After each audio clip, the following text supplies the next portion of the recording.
গ্রীষ্ম বর্ষা পিনিতি ভরসা। হ্যাঁ, পিনিত শপিং সিটি।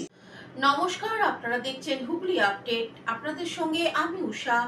আসছে খবরে, দুর্গাপুরে বেসরকারি মেডিকেল কলেজের ডাক্তারি পড়ুয়াকে ধর্ষণ, ঘটনাস্থলে পুলিশ।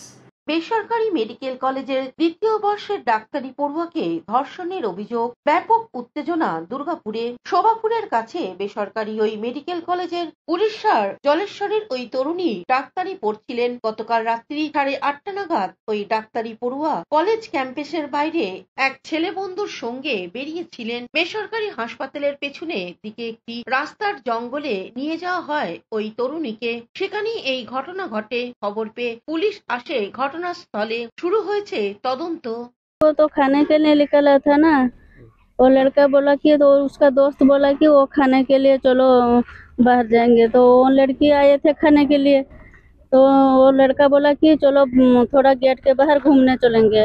मेरा लड़की बोला कि नहीं नहीं घूमने नहीं चलेंगे, खाना खा के चले जाएंगे। वो लड़का बोला कि थोड़ा घूमने चलेंगे, तो घूमने गए थे बाहर, गेट के बाहर। वो लड़का 3 लोग को आके पीछा किया, तो वो लड़का जो साथ ले गया था वो जंगल की तरफ भागा, तो मेरा लड़की भी इसके पीछे भागा। वो लड़का गायब हो गया, कहाँ छुप गया। मेरा लड़की को वो अकेला देख के वो 3 लोग ले गए और 2 लोग आ गए, जंगल में ले गए। जंगल में ले गए। और एक लोग उसके साथ गंदा काम किया और उसका मोबाइल छीन गया। बोला कि सुबह 3,000 रुपया देगा तो मोबाइल दूंगा, नहीं तो नहीं दूंगा, और चिल्लाएंगे तो मार दूंगा जान से। কি সন্দেহ করছেন বা কি জানতে পেরেছেন? এটা সন্দেহ করা কিছু নয়, এটা একটা রেপ হয়েছে। আপনারা সবাই দেখতে পাচ্ছেন, মেয়ের মা বাবা বলছে, মেয়ে বলছে, এবং পুলিশ এসেছিল। আমরা পুলিশকে রিকোয়েস্ট করছি যাতে পুলিশ যারা অপরাধী তাদেরকে যেন খুব তাড়াতাড়ি অ্যারেস্ট করে। Bureau report, Hooghly update. পারিবারিক সম্পত্তির লোভে বাবাকে খুন করল ছেলে। ঘটনাটি হুগলির পান্ডুয়ায়।